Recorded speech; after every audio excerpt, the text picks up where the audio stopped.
after midnight. This is a podcast where we talk about life and its many pursuits of sustainable happiness. I'm your host, Madame Donut. Now, I always tell you this, I warn you, this podcast can make you hungry or horny or both. But as long as you put the kids to sleep, we're in no trouble, right? This evening, I'm very happy to finally make this happen, okay? They say third time is a charm. I don't know, sometimes second time, but this is the third time I tried to schedule our guest this evening, and finally I have her to myself. We had a pre-game shot. So if I forget anything, please don't blame me, blame her, because she gave me that idea. But please, without much further ado, please welcome my guest tonight, the very beautiful Mrs. Janice Simeon. Yeah! You can hear your fans like screaming. Oh my God! Yay! All right. The charm. Yes. Yeah. Oh my God! Thank you so much, Janice, for joining me tonight. Thank you for having me. It's actually worked out that it's actually great that it worked out this way, and it didn't happen the first two times because now I can talk about things that were kind of kept out the wrap. Exactly, and a little bit, and it's so funny. Like you said, the timing. I didn't even know that this is happening. Of course, I mean anybody who is on Maui right now probably already knows what we're talking about, and we're gonna go there. And it's not about breakfast at Tiffany's, but it's right now it's dinner at Tiffany's. But we're gonna go there. But again, thank you for joining me this evening, and thanks for having me. Oh my God! So first of all, I love that usually I'm the one egging on my guests to drink.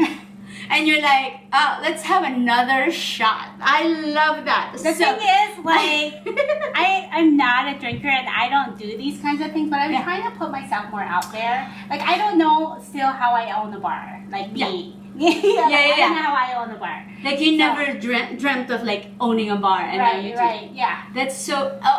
Isn't it funny how life happens and like it kind of puts you in a position that challenges you, but I'm sure you're having a lot of fun as well. I am, yes. Right?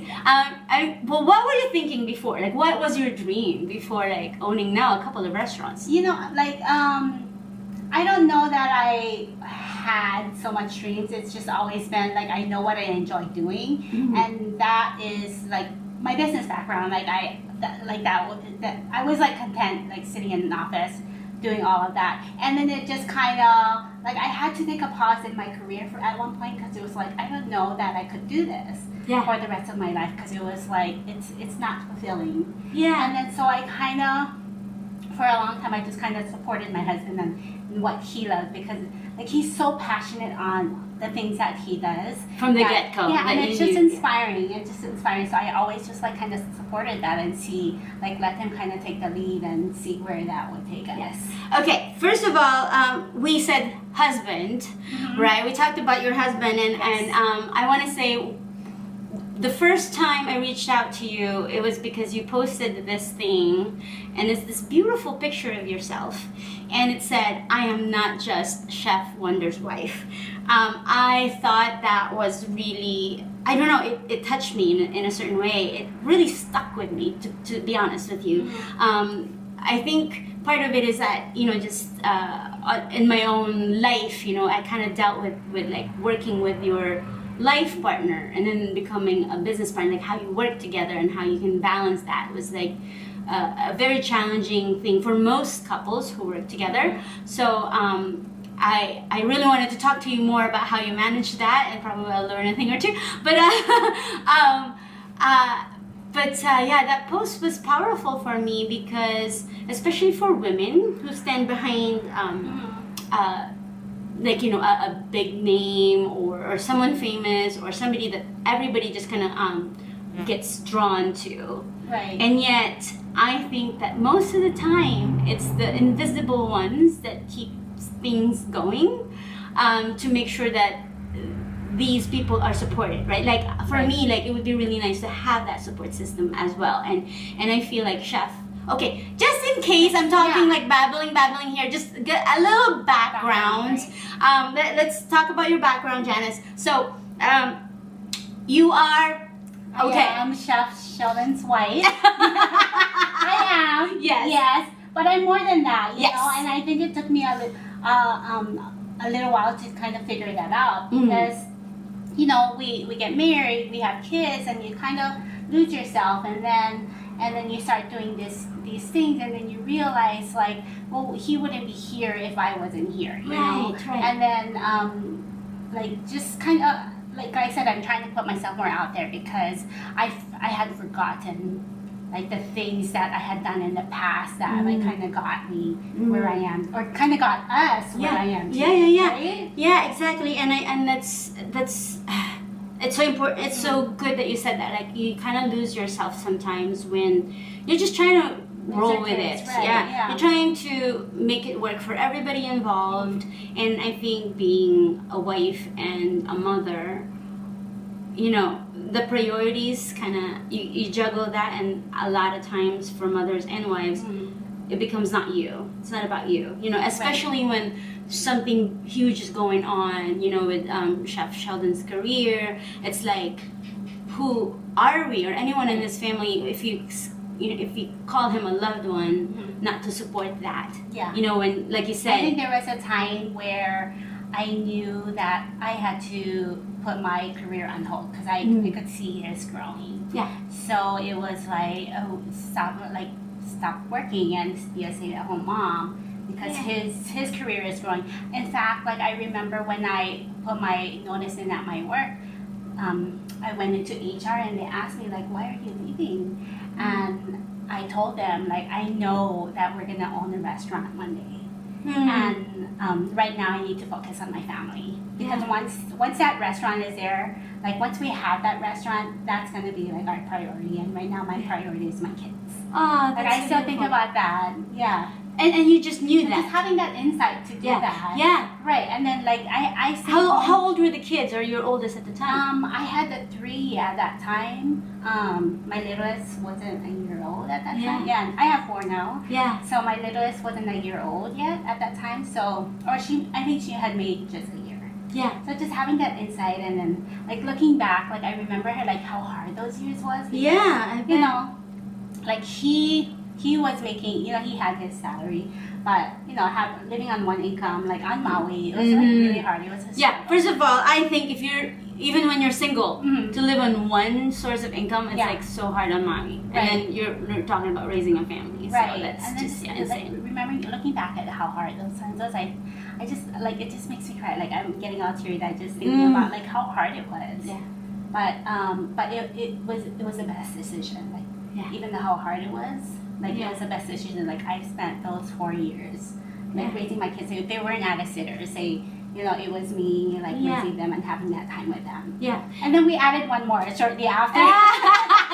You got really brave. I was like, I got this. I know how this works. Well, I think that's so lovely to hear because, you know, I'm you know, we're all trying to define what makes a good relationship or a good team work, right? And like you said, you figured out even then, before everything happened, you had that foresight to see that, you know, with how his career was going, like how passionate he was. That you knew. Things. I knew that I could not stop him. I knew that there was no holding him back. In fact, I remember before we even had kids, he talked about not having kids because it was like, well, all these famous chefs, like this and like he named certain chefs, it's like they don't have kids. Like, and I want to be, you know, I want to be this guy, and they don't have kids, so I can't do it with kids. But then, like, things change. He saw his friends with kids, and he's like, you know what? I changed my mind. Like, I want to have kids. I was heartbroken when he told me that, like, no kids, because I always wanted like a lot of kids, you know? And then like he saw his friends with kids, so then he kind of changed my mind. And he changed his mind. So, and I was kind of okay with that. Like, I was just like, okay, like. In fact, when he told me that, like, okay, like, what do I do? Because I do want to have kids, but I'm crazy about this guy. You know, like, what do you do at that point? Like, do I end it then? But then it was just like, I was just crazy about him. So we, like, I was okay with it. Like, I figured I'd be okay with it. But then he changed his mind, so then. You got what you want anyway, damn it. I love that. That's so interesting that you said that. I feel like I'm I don't know, I can never say that. I feel like I'm like the most youthful, like whatever my age is, and sometimes I think, do I want to have kids? Like one day I'm like, girl, like you're getting old, you probably shouldn't even think about it. But now and then, like I just think about that possibility, and I think it's beautiful that you were able to hold that together, and at the same time, the fact that you love him so much and also saw his career blossoming. I think because he said that, I was sure that, because he said that like years prior to having kids, like I knew that I didn't want having kids to hold him back. Yeah. And so I was there to like support his career, whatever he was doing. Like I made sure that I was there to make sure that he kept going on what he was doing and see where it ends up. Yeah. See where we end up from there. Yeah, so you did say something about like, sometimes you feel like you lose yourself a little bit with everything that was going on. Obviously, the priority became like his career because it was going. And like you said, nothing was going to hold him back. And you choose to support that.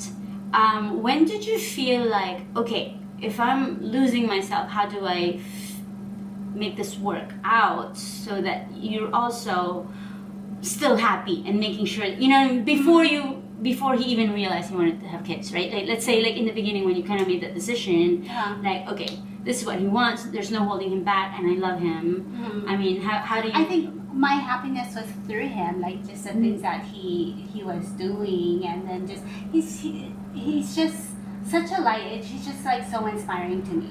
Like he's probably, like things that he does and the way that he talks to people and inspires them, like that just turns me on. I love that. You kind of go through phases in your life, because I feel like there was a time when I was like, no, this is what I want to do. I'm very stubborn and headstrong, and I'm driven that I want to do things my way, right? And it's I think my way was great. But recently I was kind of going through this whole thing where I feel like I've done a lot of stuff that I'm really, really proud of, that I feel like, okay, that's mine, I own that. And then recently I was feeling like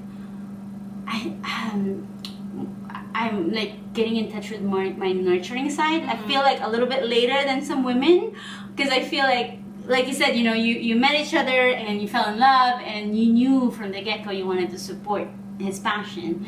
I was always like, I'm the passionate one. I'm gonna be like the driven one. I'm gonna like make this happen. Recently, I don't know what it is. I don't know if it's hormonal or anything like that. But I was like feeling like, I want to nurture somebody. And like what you're talking about, I was a couple of shows ago. My guest Karen was talking about like loving somebody, like, and you just give all you got. And I come from a background, or at least that teaching, that like, no, you gotta fall in love with somebody who loves you more. And like being a beautiful woman is yourself. It's like, let your husband like freaking adore the shit out of you, and like you're the priority. How do you navigate that? Like, you have to be the priority, but at the same time their career is also super important. I think it was a long time for me to recognize, or for him even to recognize that, and I had to be like, look, like I've been supporting you this whole time, sometimes I need you to support me, right? Like, 'cause I do this and I do that. And then this past year, even before we acquired Tiffany's, roles kind of reversed a little bit, which was really nice, because he was the one, we have a team at Tin Roof who's just been kind of running the place, and he's been able to step away, and he was the one at home being like the stay-at-home dad. Like, he made their school lunches every day, he brought them to school, and I was the one at work. So and he would like have lunch for me, he would have dinner for me, and it was just like, oh my gosh. Like, and I would be at work all day, and I was like happy and content just being at work and like doing what I love doing, like just the business side of things, and then being home. Like, he's a better stay-at-home parent than I ever was. and he was supporting that, and I love that. Like, I love that he could support me and what I enjoy doing, and he had that time to like be with the kids too. So it took a long time to, like, we're still learning about each other. There's still How long have you been together?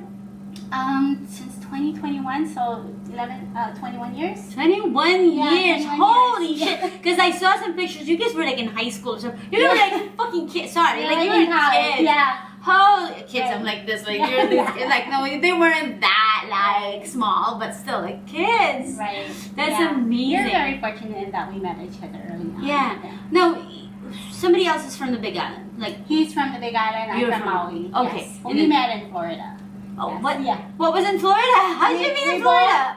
We both like- worked in Walt wait, Disney wait. World. Shut Yeah. up. So we did like the college program there where you go in. Like I was scooping ice cream all day, working Yeah. at the bake shop. He was like a bus boy at the Pecos Bill. Oh my like, right across god. Junction.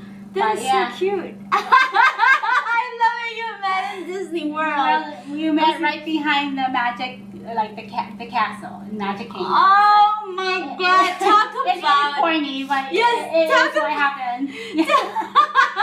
talk about like the fairy tale love story, right? But like when you're not in Hawaii, like you see people from Hawaii, and it's like, hey, you're from yeah, Hawaii. yeah, you know? exactly, yeah. Like, They stand so out we so much connected. We connected in Yeah. that, and Oh my then gosh. and then he just kept coming around. So it's just like, huh, okay. Yeah. So Okay, so when did he start his career, and then like as a cook, as a Mhm. chef, where you knew that it was something like to take seriously? Was it before you got married? yes, it was before we got married. He was in culinary school, and like I just saw it. Like Yeah. he just was always into cooking, and he would watch cooking shows all day Mhm. and like read cookbooks. Mhm. He would read cookbooks like all the time, and just Yeah. like being inspired by all these chefs. And he's not just reading the cookbooks once through. Like he's there, like reading, Really sitting down learning. and reading it, and just like how. Like I just could see how passionate he was. Yeah. It was so easy to buy him a birthday gift because it just get him Anything the latest about food. cookbook. Yeah. From one of his, one of his inspirations, whether it be like Thomas Keller or Yeah, but like recognizing that it's not just like, okay, I like cooking shows and Yeah. cookbooks, but like Like he's looking having at the the best. gift. Yeah, he's looking at the best chefs out there and like, Mhm. following what they're doing and then honing his own. Yeah. Yeah. One of the things I love about his style of food is how in touch he is with his roots, Mm-hmm. and his approach is so authentic, but also his own. Right. Like what's interesting? I was a chef. I feel kind of almost silly when I say that because I feel like I like donuts now. It's so Right. much fun, and then I was a chef once with a coat and everything. But I ran a kitchen where I was trying Yeah. to do that. Right, trying to do what you thought you had to do as a chef. Well, yeah, but also like literally at the time, there weren't many Filipino inspired or Filipino restaurants that are not doing like the same turo style restaurant. And really, it's not even just about elevating it, but like speaking another language so that it welcomes others. Mm-hmm. That's one of the things I love about his style of cooking is that it's so true to his roots, and yet it really opens it up, and it's so inviting to anyone else who doesn't even know the culture just by how he presents his food and his story. I think it's so authentic and so at the same time so unique. You know, he has like an interesting twist to Filipino Hawaiian cuisine. Like I was trying to do that, but I don't think that's where my gift sits. And He's you a know, you great kind of know. storyteller. Thank you. But the style of like the way you cook Filipino food, like he has a different twist to it that I find so still authentic and yet so unique to who he is. Yeah. It has his own twist. His Filipino, definitely he has his own twist because Yeah. his Filipino cooking comes from like a Hawaiian lens for sure. Yes. Because he's already third generation. Like, Yes. his parent, his dad was already born here. Mhm. So with me being like second generation, where my parents came from the Philippines, it's just like I look at that sometimes and it's like that's not Filipino. Yeah, I know. I kind of say the same thing. Right. But that's what I'm saying with him because again, like you said, if he's third generation, he knows how to speak the language of a generation that had no care Yeah. where it could have originated from, but because of his his natural like ability to speak that language, Right. then he can translate it and bring together generations and even like different cultures to enjoy something like what is so, like so true to his family's roots, and I think that's fine. And he's truly gifted in that way. I mean, it's not just because, and that's the thing, like sometimes people see somebody on TV and they're like, oh, okay, they're like whatever, but not everybody on TV is talented, really. Sometimes it's a good personality or whatever.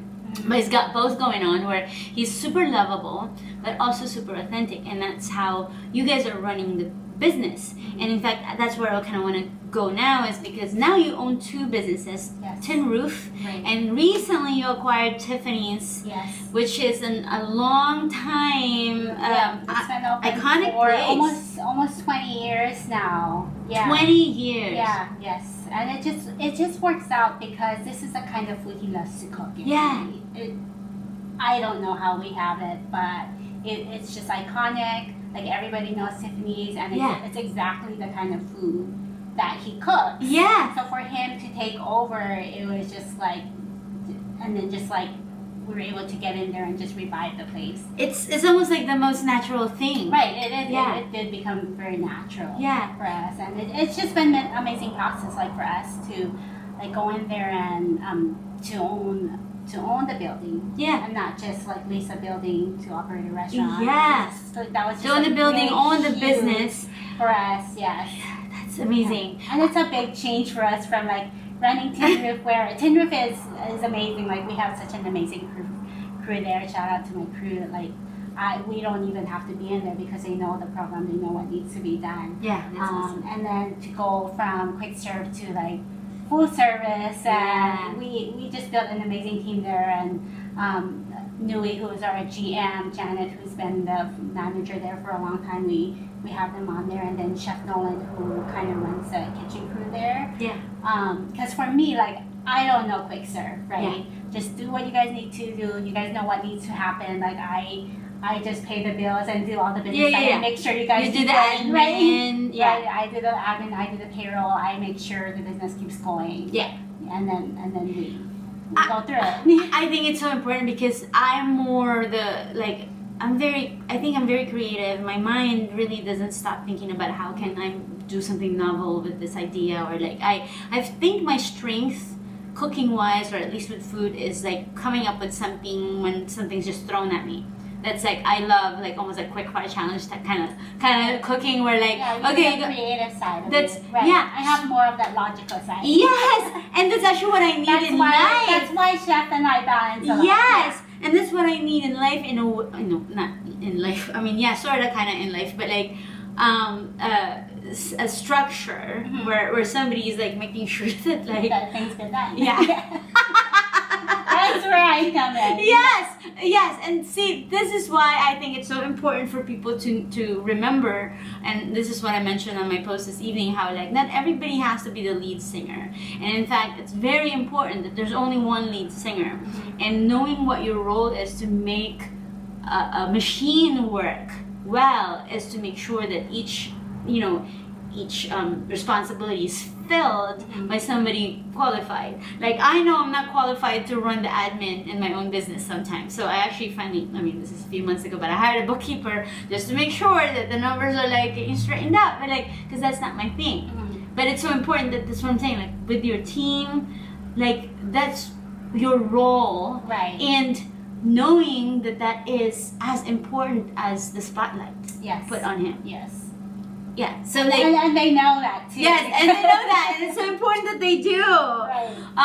So I mean, like when you guys go home, how does anything different happen? Like I said, obviously in public right now, he's so popular. I mean, he's internationally known.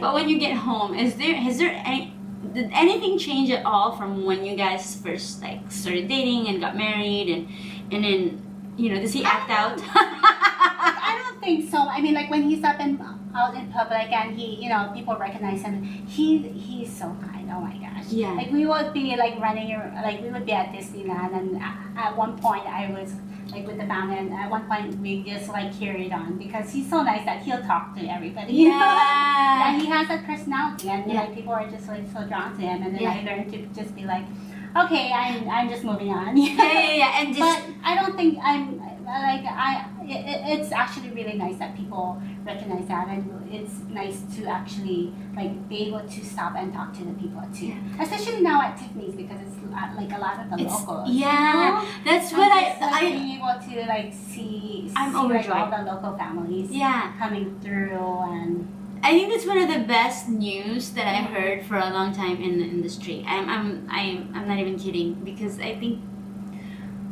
first of all, I had Chef Kyle Kawakami on the show a few shows ago, and one of the things that he said at the time that he shared or mentioned was that he had this post where he posted basically like a question like, what's your favorite place that's no longer around on Maui, right? And he said that had the most engagement in any post that he's put out there, and he said that was fun, but there's also like a lot of hard truth to the fact that a lot of these places are gone because it's either it didn't get the support that it needed, or you know what I mean, like a lot of great places that we hold dear to us as like a community, and it's gone because it's either they don't know how to run the business, or you know, I mean, it ends at some point and it needs fresh life. You're right, you know, there's a lot of like when they first started running it, like how many years ago, and then you know they want to retire, and it just gets too much. How do you keep that going? Right, how do you keep that going? And then the retail, Diane and Howard had that great insight where they wanted it to keep going, but they knew that it wasn't them to, you know, they couldn't keep it up. Like it was time for them to like kind of pass on that torch. And knowing that they needed to do that. Right, and then knowing that like they didn't want to just put their business up for sale. They didn't just put their business up for sale and we saw the list and we're like, oh, let's buy this. Like they reached out to us, and I think they reached out to us the first time they reached out to us. We were eating dinner there, and then Diane had approached our table and said like, oh, you know, call me basically. She's like, oh, like what does she want? Like, does she really want to sell her business to us? That's crazy. But we just never thought anything of it because we didn't think, and then think if she was like being serious or whatnot, you know, like she's in the middle of service, and she just kind of approached us, and it was just like it just kind of went through us, and then like we kind of just passed it up, and then she ran into Sheldon again at the restaurant store, and then was like, Sheldon, you never called me, and this is like months later. This is months later, and then he was like, okay, like let's talk, and then she showed us around, like, this is what I want to do, like I want to sell you this restaurant. Do you want it? And then but going back, so fast forward, like now, you know, we purchased it. Right? And then, but going back and like her having that insight, and then to be like, I want Tiffany's to like continue on. Like, who can I trust to like give that torch to? And like you see all these restaurants that go down, and you know, we could have said no. Like there's so many critics out there that's like, oh, he's gonna just ruin the place. Like, oh, what? Tourists? Really? Yeah, there is, and oh, it's just gonna be run by tourists now. Like you won't see the locals in there. Like every night has been local families there. Like, and maybe down the road we'll see tourists, and actually tourists have been coming there. Like forever. Yeah, they've discovered the place. There's regular tourists that come visit there. But you know, everybody's a critic. So, yes, of course. You know, but like it could have been gone forever. But we, you know, we're trying to keep it going for another 20 years. I love that, and I cannot imagine or think of any other people who will let that happen or make that happen and like hold true to what Tiffany's was, which is like a local joint, which again, kind of going back to Chef Kyle being on the show and him talking about how there's all these like places that we grew up with or people grew up with. And then they're gone. And so like you guys are gonna continue that so that there's one less like, you know, iconic place on Maui that's gonna be gone when the owners kind of let it go, because that's just how it is. You know, and they have to retire. They have to retire, and it needs like a new, like a young energy, a new life. And I mean, I'm so happy because like literally you're a couple blocks away. We're neighbors now. So we're like literally neighbors, which I love. Like I'm so excited. So Oh my We god. kept a lot of the old staff. Yeah, So, yeah. like about 15 people now. That's still the original staff. So you'll see the same faces. We did add on a lot more. Yeah. Like we added on. We had 15. We have like about almost 40 now. So like they're happy. Yeah. You know, now it's like buzzing and. You know, they're just fresh energy in there, and then like these families that have been coming there for years, like are happy seeing like the familiar faces still, along with the new faces. How do you, what do you kind of foresee with Tiffany's? Because like you said, you're keeping the like pretty much most of the menu. You're tinkering with a few things to add on, and because it's a huge menu. Yes. So you have to kind of manage that. We did trim it down by a lot. Yeah. We are using we're bringing in a lot of like fresh local vegetables from like a lot of our farmers. In fact, Chef and I was up at the farmer's market gathering ingredients just the other day. So I love that. yeah, that was really nice. And then and he talked about this morning about how he's had restaurants in Wailea and had like these recipes and these dishes that he's been working on for like months. Yeah. But then it's all like the tourists that were coming in. But now he gets to do the same thing, and it's like the locals never came in. I mean, it was just like. Oh my god!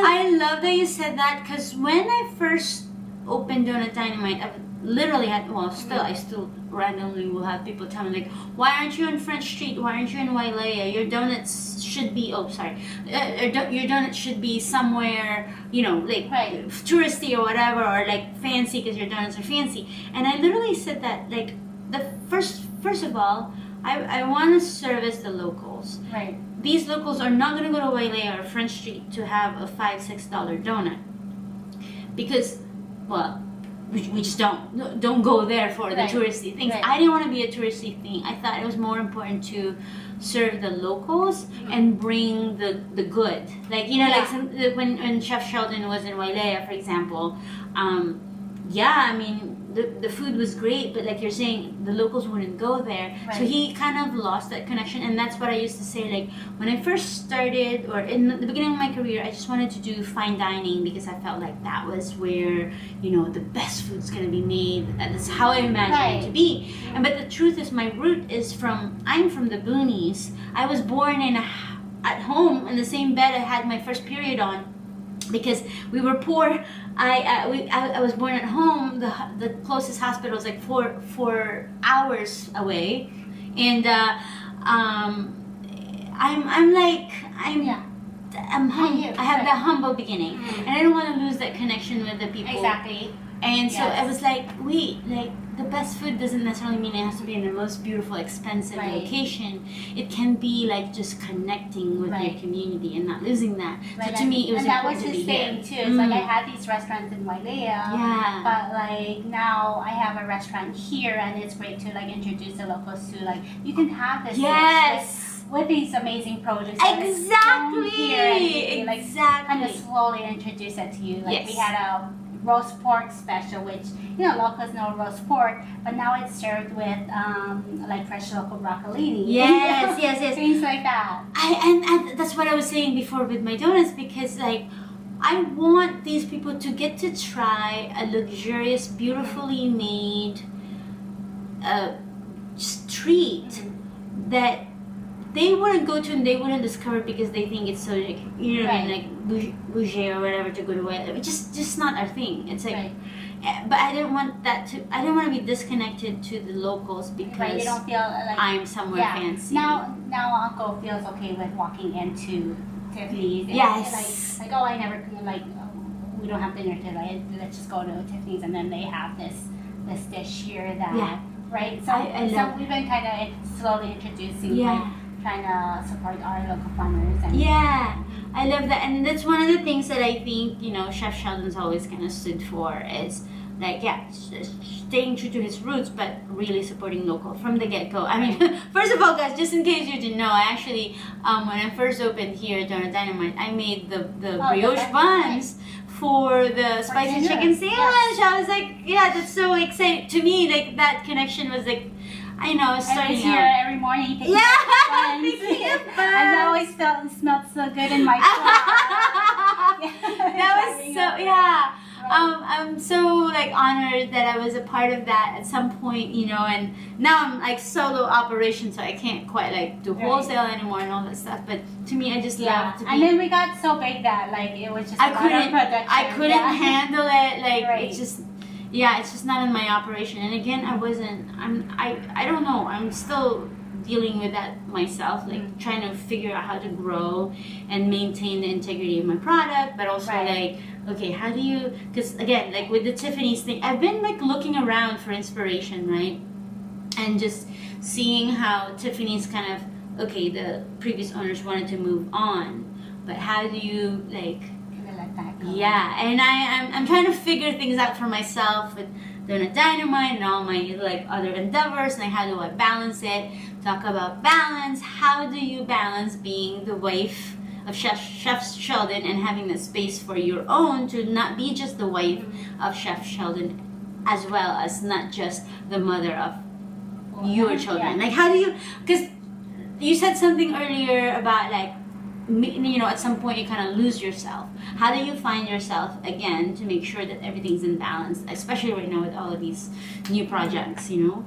Well, the kids grow, first of all. Yeah. The kids grow.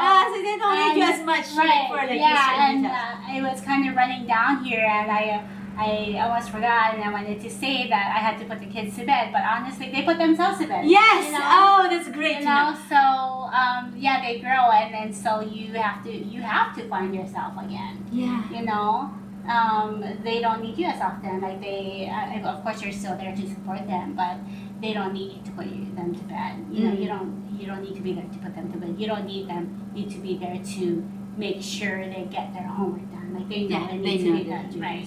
So then it forces you to think like, okay, where is my role now? Like, what do I need to do? Yeah. So then you step out of that, and then you just keep growing. Yeah, for yourself. For yourself, yes.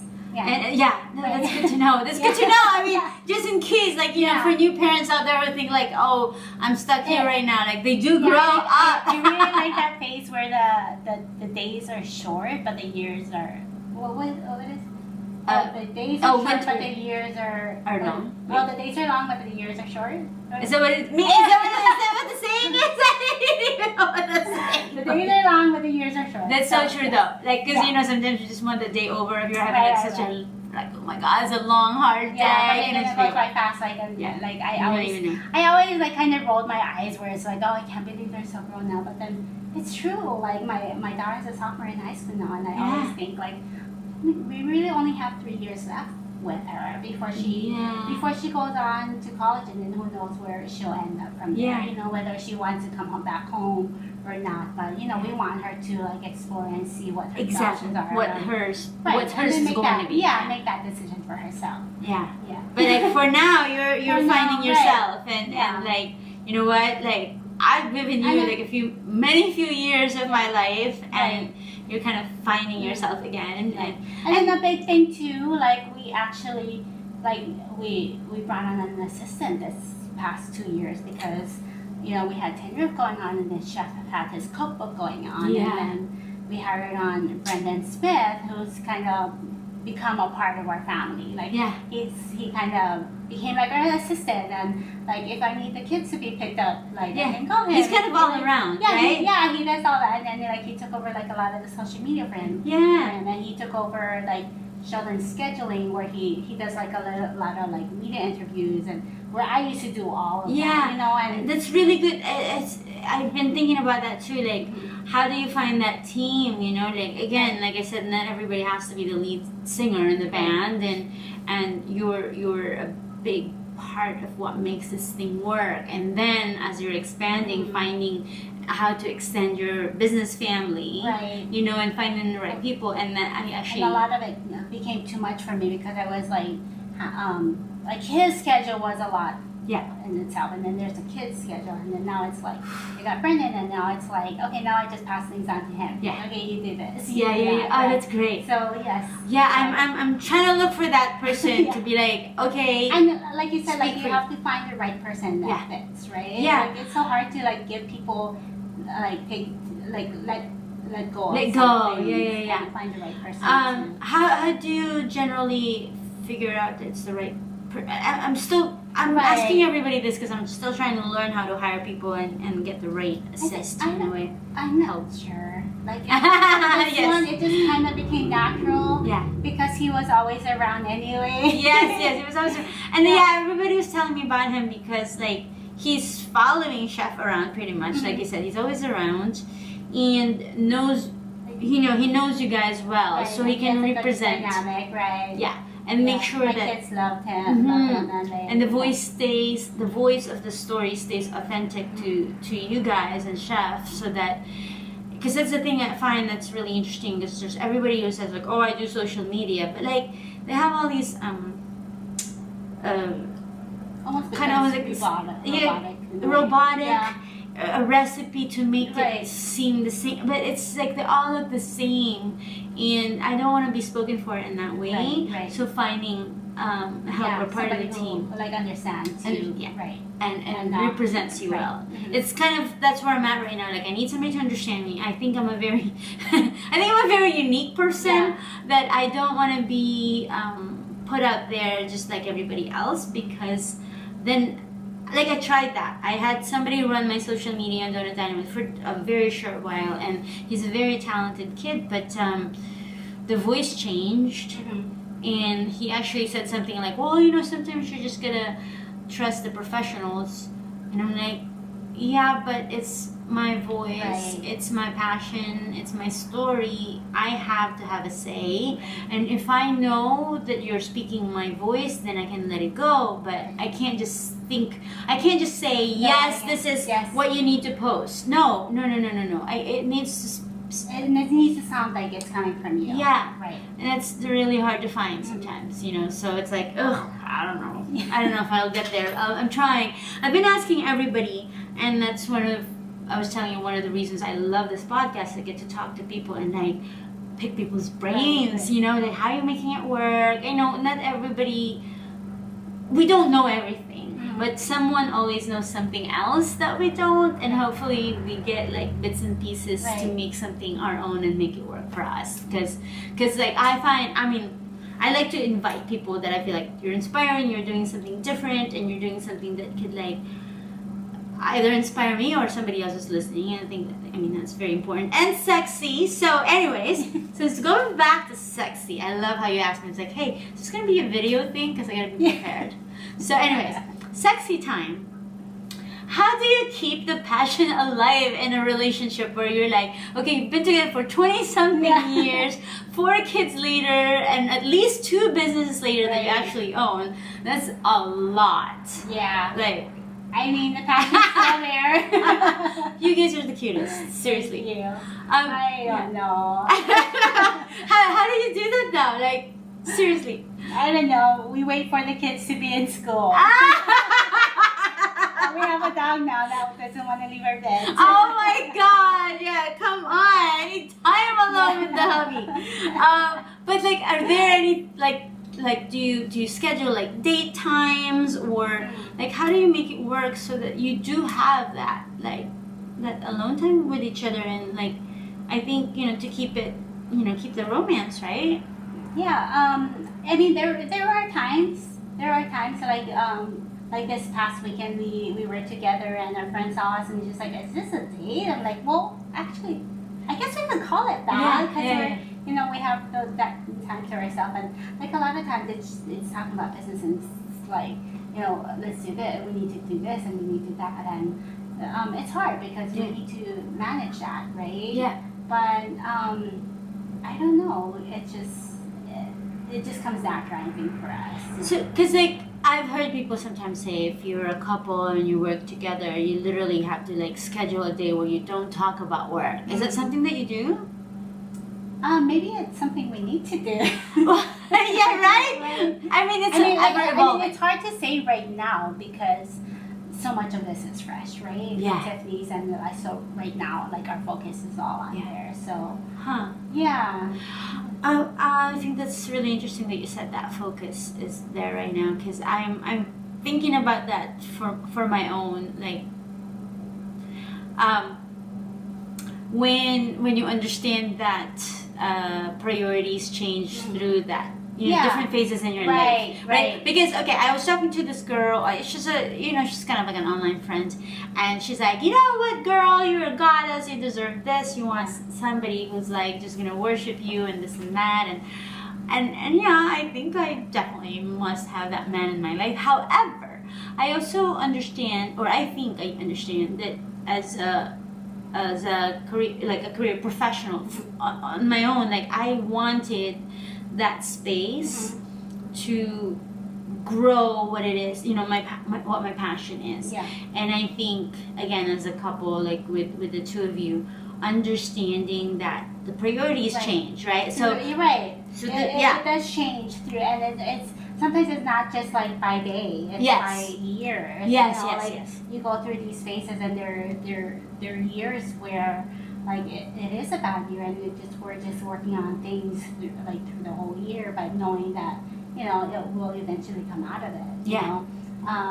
I think I remember going over for a friend's wedding once, and then we had been married for 15 plus years already, and they asked what's the key to a good marriage, and then he's like, you're gonna have those days and those nights when you don't get along, but you're also gonna have those years where you're gonna have those phases. It's not just like a week or a day, but you're gonna have those years. But you just knowing that why you got into this, and trying to get through it.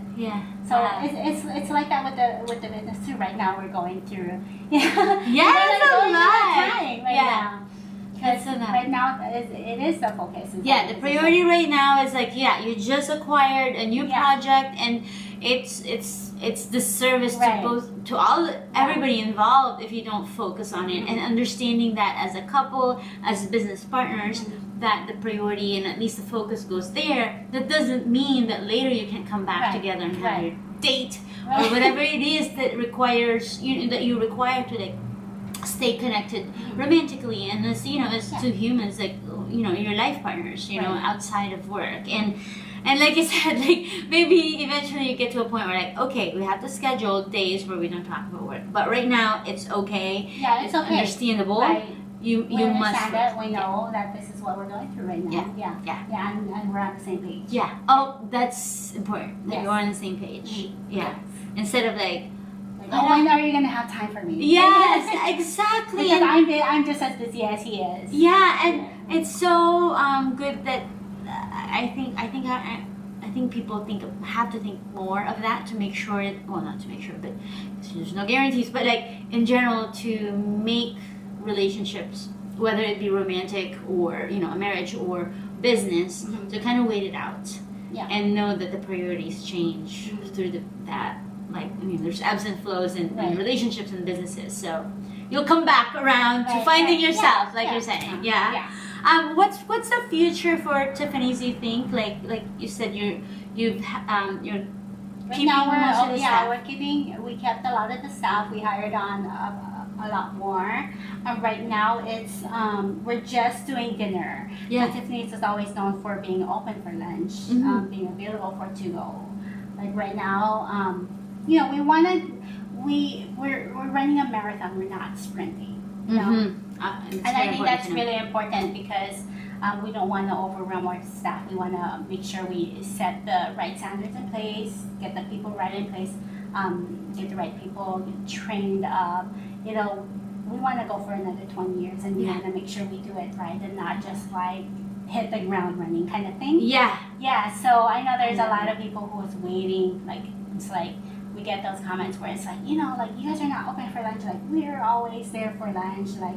How can you do this to us? And it's you need to give us some grace right now, because we're still trying to figure it out too. And trying to do it right, not just like you said. Right, we're not trying to shortcut things and just half-ass things and just go through it through the process. We're trying to work through it to make sure that we'll be around for another 20 years. And I love that that and setting that boundary, because it sucks, because like you said, everybody's a critic, right? But and most of the time the ones who are most vocal about it are the ones who are not actually in the business. They don't even know how to like how hard make it this thing is work. to It's run a really restaurant. hard. It is hard. You know, when I you want to give my staff like consecutive days off. Yeah. And time to rest too. Like Yes, everyone. we're in there. They're like in the kitchen, like they're working it. Like I love Yes. seeing that, and there's so much energy in there. Yeah. Seeing the crew in there and they're having fun. Like I want that for them, but they also need that time to rest and to Yeah. be with their families. What's your like how do you hire people, and what's your I guess in general standards of how you treat your employees? And I think you guys have been, I mean, very well known to take care of your staff. Mm-hmm. What do you guys implement to make sure that everyone like it's fair, because it's a Right. very difficult business. It is, yeah. Yeah. I'm still How to make it struggling with fair. that right now with our kitchen crew, because as you know, like you work in the kitchen, like kitchen doesn't necessarily get paid as much as maybe like the front of house staff who's bringing home like cash tips every night. Yeah, and I working always all thought these that was so hours, unfair. right? So like I'm trying to figure out that balance. With Tenrip it's easy because they all split. Like they So get this their is the hourly kitchen. fee, and then the entire kitchen and front they all split tips evenly. I Right, love so that. it helps like with Tin Roof they get like a decent salary, so and then it's quick serve, so I'm able to offer them like full medical dental benefits. Mhm. I'm able to offer them retirement, so I'm trying to get that in place with Tiffany's now, but I'm finding it a little bit harder being with the full service and then trying to find that balance, because I do have a service staff.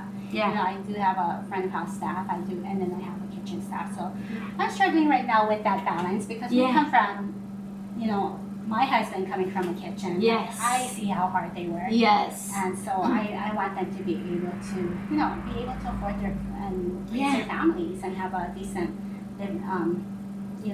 living wage. Yeah, I had a guest here another time, and like I said, I've been really enjoying this show because I get to pick people's brains, and you know, because I'm still learning too. As we're all learning as we Right, go, right. and like find inspiration in other people. And I had Chef Hinneber, Chef Cole.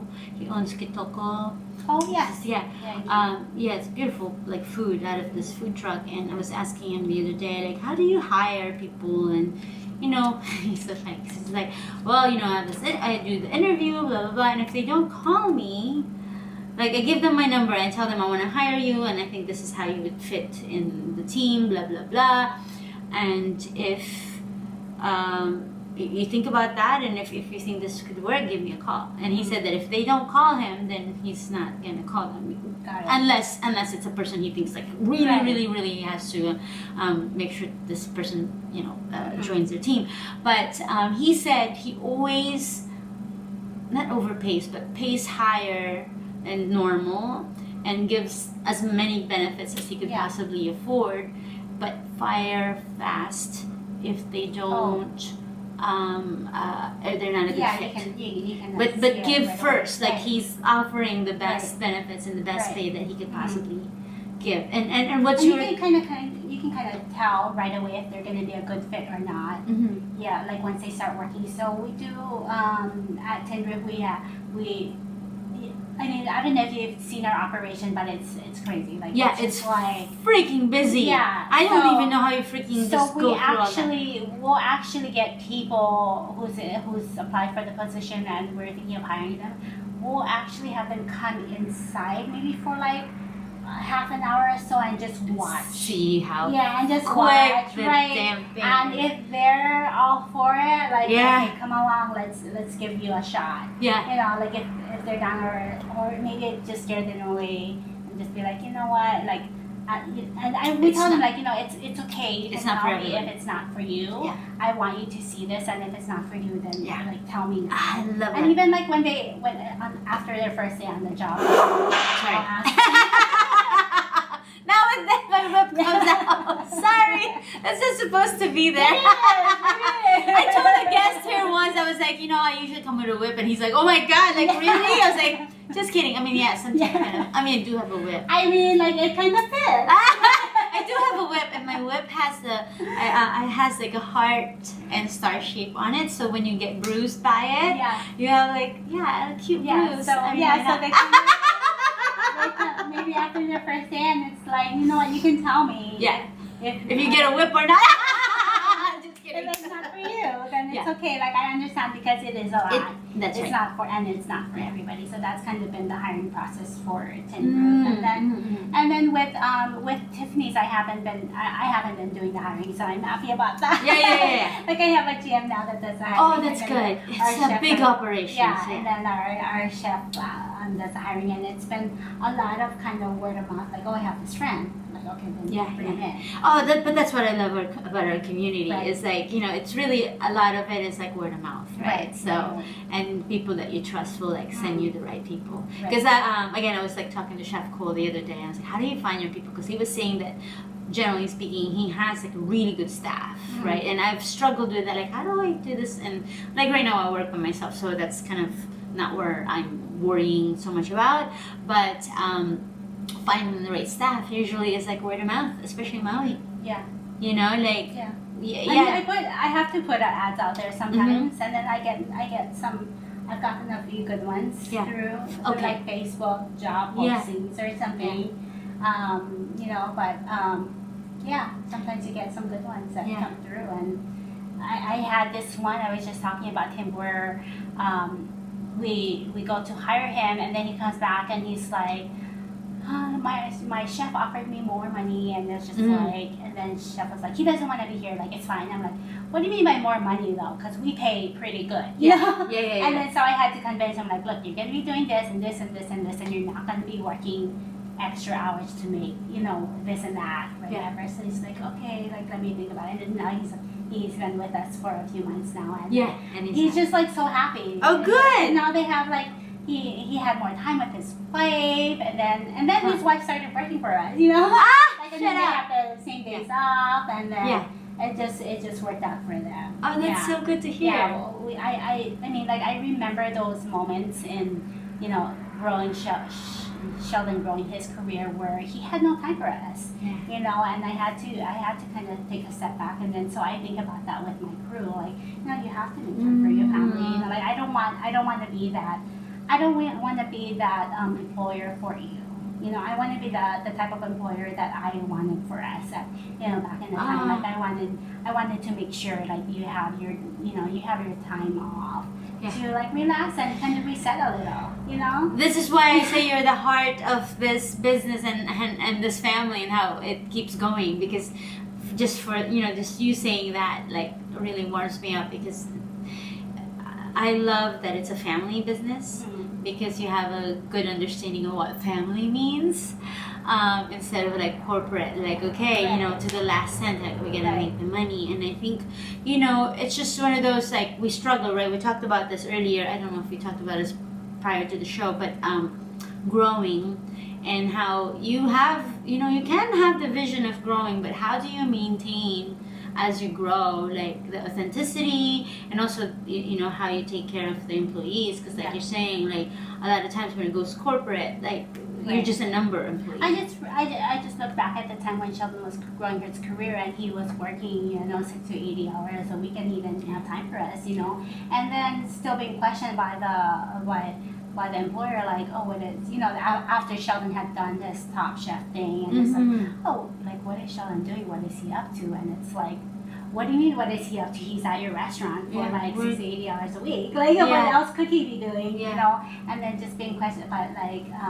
just going back to, like, having that balance, and like, we didn't have that balance at the time, and so, like, knowing that my staff needs that, you know, like, the ones that, like, not many of them have families now, but then they still, you know, the ones that do have families, they have to have a life, they have to have this take care of time too, because then when they come back, you know, when they come back to work, they're stronger, right? Right. And they're happy to come to work for a place that allows them to have a life outside of work. And there are moments when, like, we're so busy then that they are working a lot, but, you know, making sure they're compensated for that time.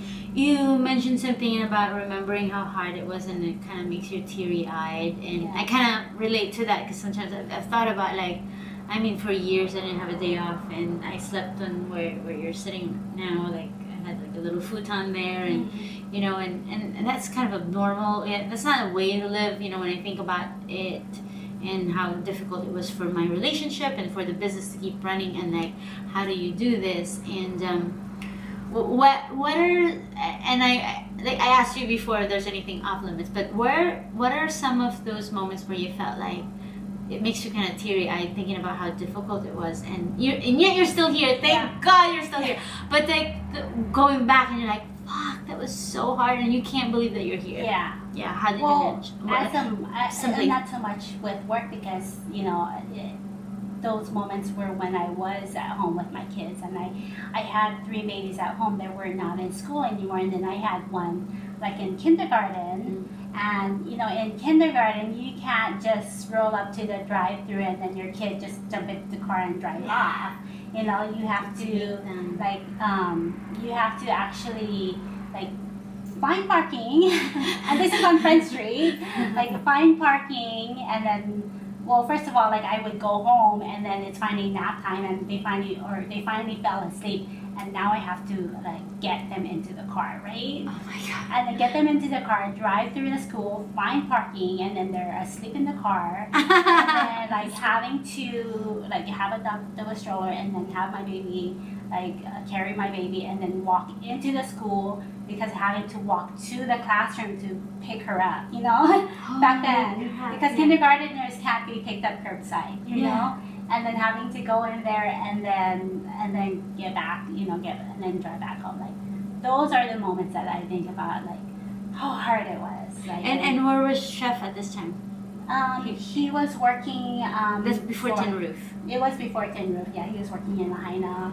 I think at that time he opened like Star Noodle. He was working Star Noodle and Violas, and then I think also at that time, like afterwards, but kind of the same program, he was working in Wailuku, which is like over an hour away. Holy shit. Yeah. I remember actually talking to you guys in the drive. We were living in Apili. Holy crap, I remember that's around the time I first met you. Like, how do you freaking do this? Right. And then even like when we opened Tin Roof, we were still living in Apili, so hauling the kids all all from Apili to Kahului. I sent them to school in Kahului, and then doing that drive with them, and then like putting them in an after school program, so that I wouldn't have to pick them up, because we're still trying to close Tin Roof by that time. Oh my gosh. And then like picking them up at like 5 o'clock, at like the very latest we could pick them up, and then driving home to Napili, and like they falling asleep on the way home, and it's like, shit. Okay, like we need to feed them dinner, but they're asleep, and like they're exhausted, and it's like, but they haven't had dinner yet, like, and it's always like, okay, like we fed everybody all day, but we don't have time to cook for ourselves, and then just like picking. I know, right? Isn't it the craziest thing? Is that you're in the industry and you're the last person. Fast food is the biggest thing, right? You're the last person you cook for. Yeah, we're like the biggest customers for fast food, right? Yeah, it's crazy. And you're like, wait a minute, like you're saying, like they're making beautiful food at work, and then they eat like pizza rolls. Right. It's so awful. Yeah, but those are the moments I look back at, and then just think about that made me teary-eyed, like on how hard it was at that time. Yeah. I mean, and then things picked up. We could move closer, like where we rented a house that was like only 10 minutes away now, and not like an hour away. Yeah. And then we were able to actually like, and then the business picked up. So it's like, oh my gosh, like I remember thinking like, I'm almost 40 and we don't even know, like I don't even own the house yet. I mean, it's hard. It's Maui. It's Hawaii. Right? And then like buying our house, I think I was at 39. It was just like I did it like before. Oh, congratulations! Like we actually did it. Like we were able to buy a house. Yeah. Just like having that community to support us, and like that helped make that happen for us. Yeah. But the thing is, you guys always gave back to the community during COVID. Tin Roof made a lot of food to give away to it was really the community that supported us. Without the tourists that were coming by, like we definitely saw our sales go down. I think we were down, like we were at 25% of what we were doing. Yeah. It's like, how do we do this? I remember just like breaking down, like, and we had just bought our house at that time. Right? October 2019 is when we closed our house. And it's like, how do we do this? Shit. Like, how was that for you? Because I remember you cut down on the staff for a little bit We and then did, brought so them it back. was just Chef and I, and it was just like, we're just gonna keep going, like do what we need to do. So it was just Chef and I, and then 2 of our team members that we kept, and then we let go the rest of the staff, just so we can afford to stay in business. And then opportunities came, you know, there was a program where it was like, oh, you make all this food for the kapuna, so we started off with so many foods, at least like to get us going for the day, you know, like, so that was our first thing in the morning. And then it was a locals that kept coming out and kept supporting us.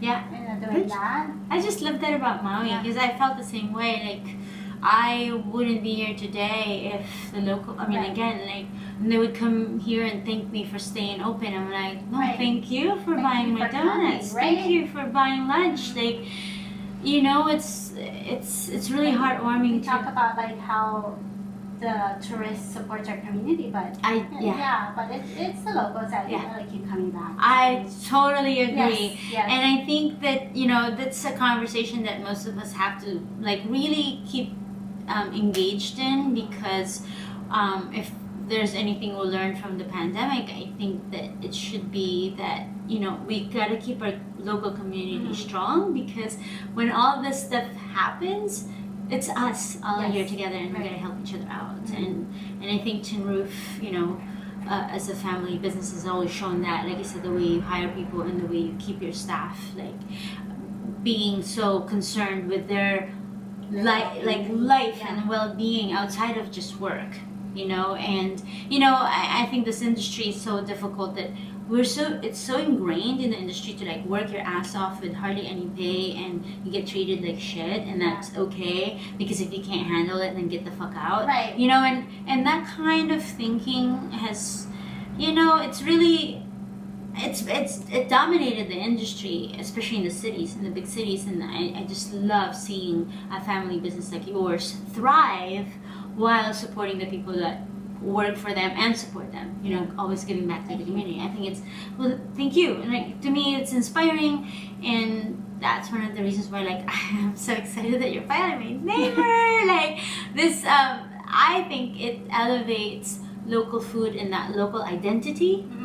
You know what I mean? That it's just it gives us just freaking new energy. That it's so exciting. When I saw that, I was like, fuck yeah, that's why she wasn't able to guest on my show the first 2 times, because this is one thing. Like, it's meant to be like. I love that. Don't you just love how that Now I can talk about it.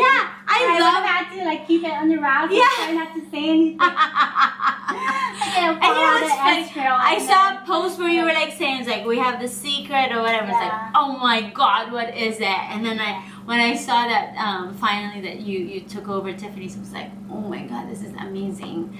I think it's last show that I had, again, this is so inspiring to me, like just talking to these people, how she was saying like being a creative and like doing the service where you're giving to the community or you're bringing joy.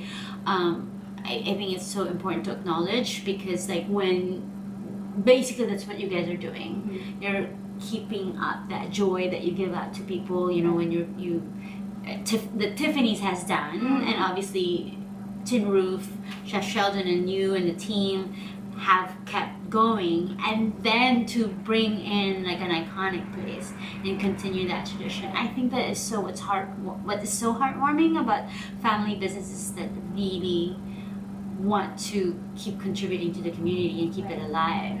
Like, it's freaking beautiful. We have to know who we are. Yes.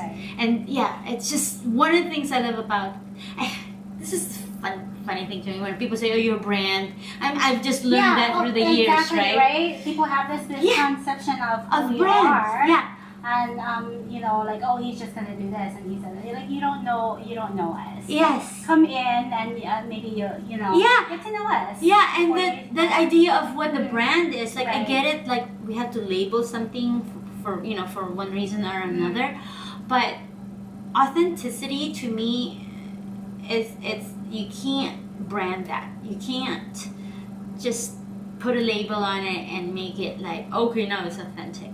You know, authenticity to me like comes through no matter how much you grow, no matter how big you get. if you have that authenticity, you can't lie with authenticity. That's one of the things I love about it, and that's what I've always said with myself. Whatever I put out, whatever I put out there has to be me, because I gotta keep track. Right. You saw me forget things, right? Forget buttons, forget what I can't. If I am not authentic, I will forget what I said before. Then I'm not consistent. And with you guys and the brand that is like Tin Roof and now Tiffany's, it's community. It's local food that is approachable and yet elevated in such a way that it's done right. And also like maintaining that family feel with the extended family of your team. Yes. And I think it's so beautiful. So I really just appreciate you for being here. Oh my God, I'm looking at the time. Okay, so is there anything we did not discuss? I feel like I said, we're just gonna chat. Yeah. And first of all, you said Chef didn't even know you're here. Oh, he didn't. Yeah. Oh my God. I forgot to tell him that I was doing this. So this whole time. That's the thing. Like, I'm trying to like be more out there. Know that I'm here, guys. Like, it's not just Sheldon. Like, Yes, I'm here. yes. Like, I forgot to tell him that I was doing this today. So So- he's at the restaurant. Oh my God. What time does he come home? And this He's coming home like 11 or so. What time is it Okay, now? it's 10:16, Yeah, so he doesn't even know. I'll stop by. Well, we're just up the road though. So Yes, I'll how close is that? stop by. Oh, so he's at Yeah, he's at Tiffany's Tiffany, so I'll stop by after service and just like, guess what I just did? You know? And I was really nervous about doing this when you first approached me. And Really? I think, yeah, it's Why? not my thing, you know, like I. Oh, like you said, you're warming up to putting yourself up. Right, I'm warming up. Well, I wanted to talk about that a little bit because when I first started getting more popular, and you know how it is, like people start talking to you and doing interviews, and I'm like a ham because I grew up with karaoke's and then I sing in a band, so I'm kind of a ham. However, I'm also very private, and so to like in my private life, like I put myself out there, but you don't really know what's going on in my private life, Right. and to me it's very important to kind of keep that balance because it's hard, it's like how do you navigate that, and especially in a small town, how can you have your privacy a little bit? Everybody knows who anybody is and what they're doing, but being like a woman, and like I said, going back to like sort of kind of losing yourself and then finding yourself again. What have you been doing lately to kind of ensure that you can maintain that? Because we're talking about mental health and balance and all that stuff. And I know that you have this new project and that it's the priority right now. Mm-hmm. But I think knowing myself and knowing because I'm an introvert and I recognize that, like I know that I need that. As much as I have FOMO for when I'm not at the restaurant, like I want to be there because I want to see everybody and I want to greet everybody and I want to know what everything and anything that's going on. Yeah. But for me as an introvert, I know that I need to take myself away because I need that alone time for myself Yes. to like re-energize, or else I just like wear myself out. Exactly. Like my battery runs low. yeah, So that's the thing for me, like recognizing, like knowing that Sheldon's extrovert, like this is Yeah. what drives him, this is what fills his battery. Yeah. Like for me, Yeah. And then it took a little bit for Sheldon to understand that too. It's like, oh, why were you in your room all day? Like, Yeah. it's like, well, I was with customers the whole day. Like sometimes I Yes. just need that time to just like unwind and relax. And like Yes. if people are coming over, like I need to prepare for that. yeah. Yeah, and I love having That's- people over, but I recognize that I need that time for myself Yeah. to just be alone so that I can re-energize. Yeah. I totally recognize that for myself because as much of a ham as I am, I actually identify more as an introvert, which is interesting for most people because I'm very like flamboyant. Mm-hmm. But when I do my thing, I'm really by myself. Right. Yeah. So that's sometimes what people don't remember is like, wait, there's nobody here. Right. And And so I feel think more there's a comfortable. misunderstanding with what an introvert is. Yes, too. yeah. Yeah, they just think like, oh, shy, blah blah blah. But Yeah. no, like it's more about how you feel your energy. Like, yeah, how energy you feel comes your from battery and yes, where you get your how energy you from. you re-energize and refill Right. your battery. Right. Because I'm totally that like you're saying, how like you hide in your bedroom after a while, like you don't want to talk to people. So I used to throw parties, and I love throwing parties Right. because I love to cook. Yeah, I do, right. I love to like entertain, and then I'm done, Mhm. and then I'm notorious for this. that I would disappear in my own party. Yeah, I do that too. Yeah, you do. Oh my god, that's so cool. Yeah. That's so cool to know, because I seriously would like disappear in my own party, and I always told my guests, my friends who know me, I'm like, okay, here's the thing, when I'm done, I'm done, and I don't say goodnight, I don't make a scene out of it, because I don't want people to leave necessarily. Right. If you're having a great time, keep going. Right. But I'm done. Yeah. And I'm gonna sneak out quietly. Yeah, It was yeah. called the dip. You know, I did my own dip. Like, I should just dip. Should dip. Where'd she go? Where's my And maybe like if it goes on a little longer, I'll come back out. yeah. And if I'm re-energized or feel like it again. But normally I would just disappear. I would hide in my bedroom. And it's my own party. Right. But that's where like I know I identify more as an introvert, because like I get done, like I talk and talk and talk to people all day, and I'm entertained by it myself, but at the end of the day, like I need to be alone. I love my alone time. A lot of most everything that I do is on my own. Yeah.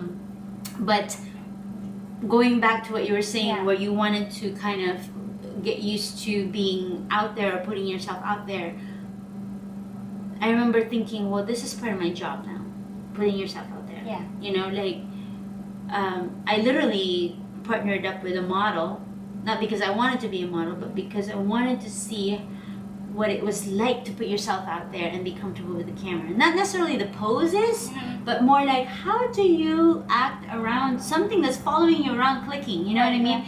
And still act natural. And people who are so good at that, like I was like, I not emulate necessarily, but like get ideas on how they can separate themselves from the camera or the interviews so that it's still real and comfortable. Right.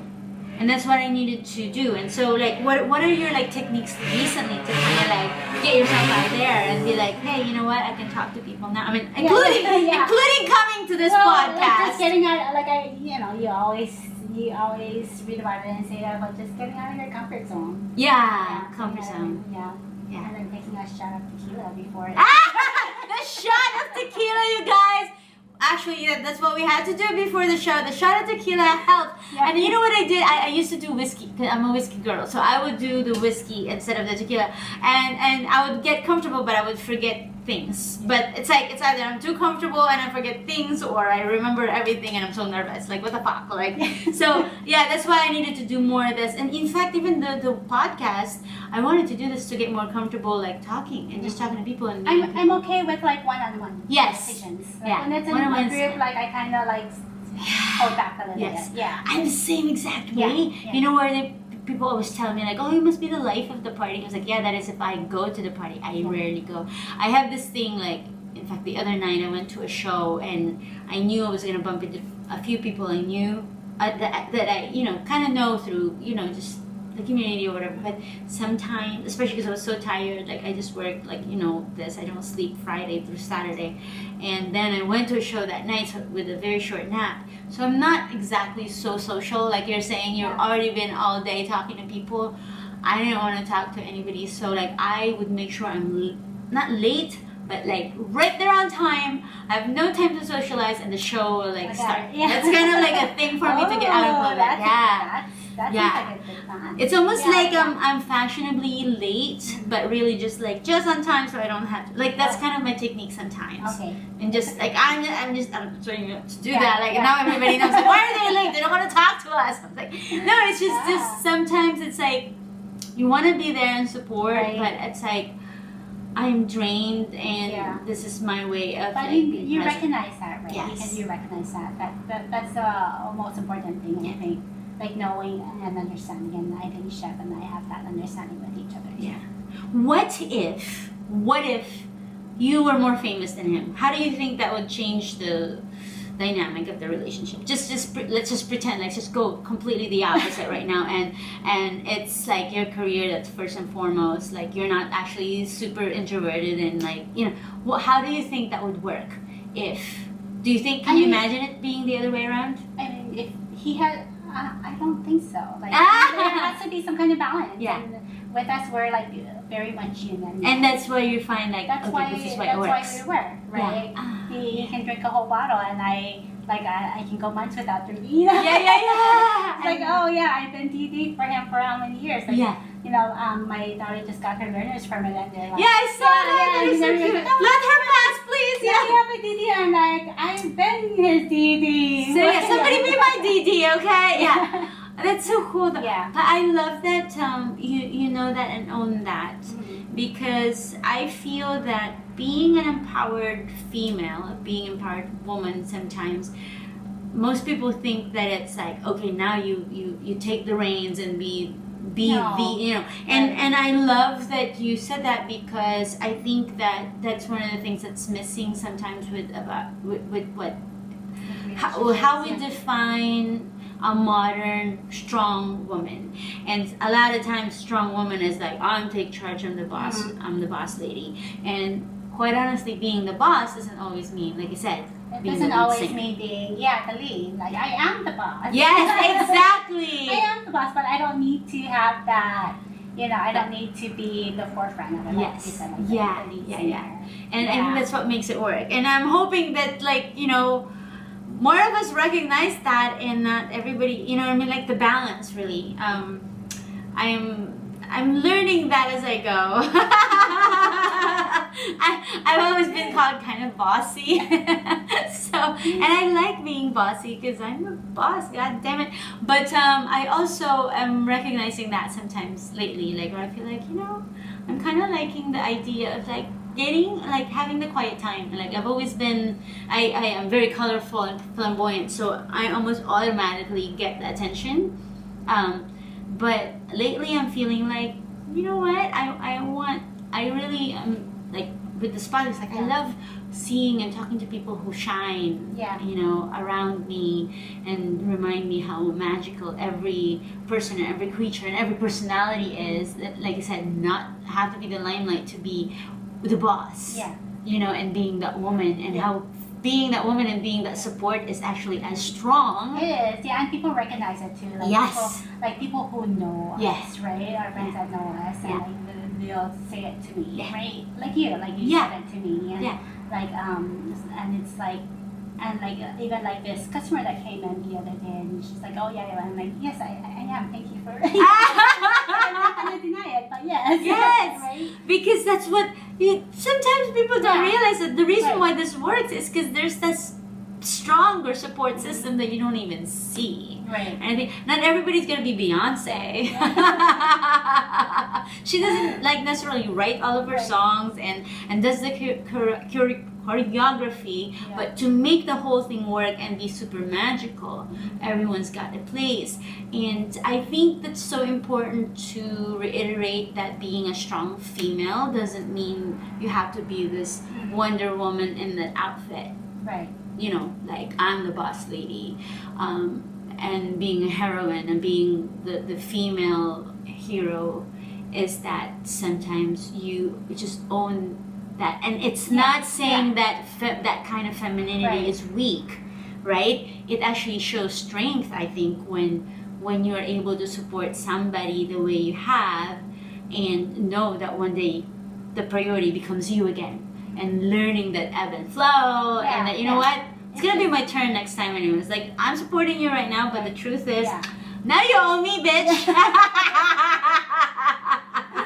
In fact, like we took pictures recently with, you know, like in front of the Tiffany sign. Yes. And then like we were doing flyers, and then there was a picture with just Sheldon in front. I'm like, no, like, and it was up for approval, and then it's like, no, I don't understand why just his picture's on there. Like, it's our place. Yes. Like, it needs to either leave him off or put us both together. Yeah, I love that. You know, Thank knowing you. that, like, okay, wait a minute, this is not just him anymore. Yes. Or it really has never been just him. Yeah. You know? Yes. Like, I've always been there, so you need to recognize that. Yes, thank you for saying that. That is so important to hear, and I think for people to recognize that, because respect to me. That's what it's funny, because I haven't even asked. Well, I don't know. I haven't even asked Chef to be on the show, because I feel like he's getting all that attention. You need to have his. I feel like I have to. he doesn't even know we're here right now. Right. But it's like I felt like I really literally wanted to talk to you first because of that post, and I felt like that was so important that it's usually something that we don't talk enough about because we want the star and shiny things all the time to put in the forefront. But I felt like this type of strength is something that I feel like so undervalued, but that's what makes things work. Yes. You know, again, this is a strength that like it doesn't have to be flamboyant. Because like for me, my style is like I'm here, man. I'm like freaking. Oh shoot! My bracelet just fell because I'm so passionate about this. Like me, I'm this freaking hero, like with a machete and like running around, like running up mountains, but buck naked, and like that's my strength. But that's not all there is to being this strong, like model woman. And a lot of times, like I want him to do all that. Yes. Because I don't want to do it. Now that truth comes out. You freaking go be it. Go. Like. And you know what? That is so important to know, you guys. That's how you find the balance. And I'm like, oh my God, I love seeing that. And I love that it keeps going too. Like I said, watching you guys with Chin Roof and now with Tiffany's and keeping that family value going. I mean, it's so important and beautiful. And not just the family, but like literally a community that's like known Tiffany's forever and to keep that going. I'm so excited. So like, thank you for your like I know it has nothing to do with me, but I feel like this is like, and you're my neighbor. I feel like this street is gonna be even more amazing because like having you as a neighbor, it's like recognize. We need to revive this whole road. Yeah, I always thought that like let's make this like this industrial kind of like when I first opened there was like a what do you call it? Like right across from me was like a chop shop for like for used vehicles and stuff. So it was like and then I would come out like 2:00 in the morning and there's like streetwalkers and stuff, right? And I'm just like, yeah, whatever, man. But we're here. Now it's like to have like a destination that's like it's always been a destination, but now even going to be more like elevating, keeping it local, but letting the locals know that we're here. Yeah. Like, we're here for you, and like knowing that like you can come to Lower Main. Come to Lower Main, you guys. Lower Main in Wailuku is this is the place. This is like hot and happening right now, you guys. You didn't even know, and now. Well, now you know. Okay, I can keep going. But anything else that I forgot? Like I think I kind of scribbled a few things, but I think I got it all done. Any last minute advice on like on women who are I feel like in with your role, something similar that I feel like you said, it's been so hard that there were times when you kind of get teary-eyed thinking about like how am I gonna make this happen? How did you make it happen? If there's like a few things that you can like share with people to kind of I think not so much only as a woman, but just as each like as a partner, like support that person. Like you don't even just not verbally like cutting them down or like refraining yourself from. I think there was a rule once in like a mommy group that I was in. There was like we don't say anything bad about our husbands, and it's like there's so many times when you want them, right? Yeah. And then just like refraining yourself from even saying anything, and then that just kind of changes your mentality. Like you wanna like kind of push that positive energy into your partner. And then so that they feel good about themselves and they want to be better for themselves and for you and for the family. Yeah. I think that's really important, like having that respect and then like kind of going back and forth with each other on that and just rising each other up. I think that's like really important.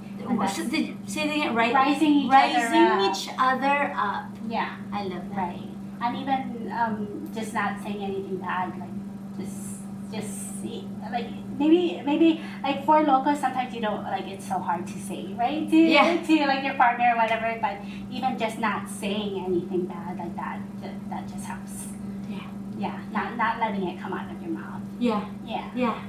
Like they say, it's like if you get nothing good to say, don't say anything at all. And it works for many situations. Like, Because there was a time where it was just like, oh, he's never here, blah, blah, blah. blah. And then I kind of had to like kind of shift my mentality. And then I remember a time, in fact, when we were raising our kids, where I think I got used to him not being around, and then I always had all these bad things to say, and then he finally said like, well, what do you want? Like, I've been here, like, cause he kind of took a step back, like, I've been here, I've been doing this, I've been doing that, and then it kind of was just like, like, yeah, he has been, so like, what's wrong with me now, you know? And then kind of shifting my mentality and being like, okay, like, and then not saying those things anymore, and then just like kind of seeing the positive light in somebody, and then rising that up in him and sparking that in your person. Yeah. Oh, I love that. I think that's really helpful.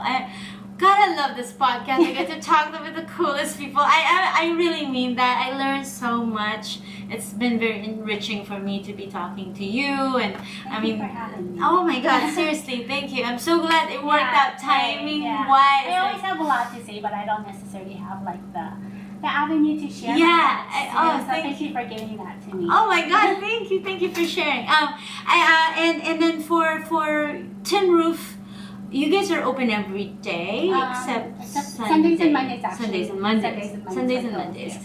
And lunch and then early dinner, really. You close pretty early. We're open Tuesdays through Saturdays from 10 a.m. to 8 p.m. And then now Tiffany's just open for dinners for now, 4 p.m.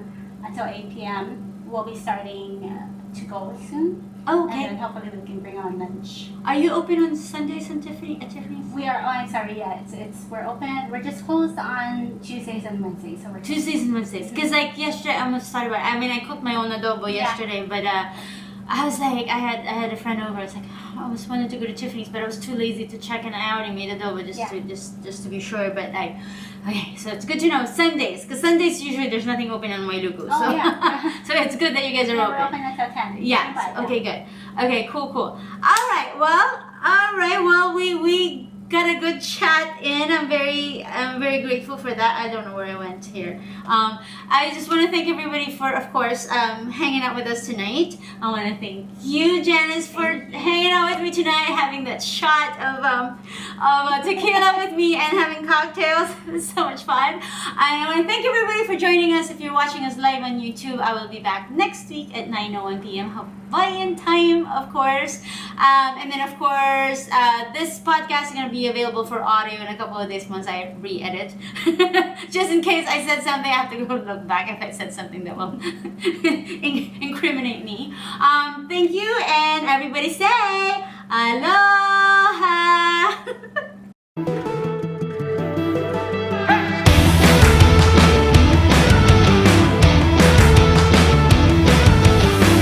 Let your crazy come out just a little bit. I can see by how you're moving that you're feeling it. You don't have to hide it, you can't fight it, you're an animal. Everybody got a wild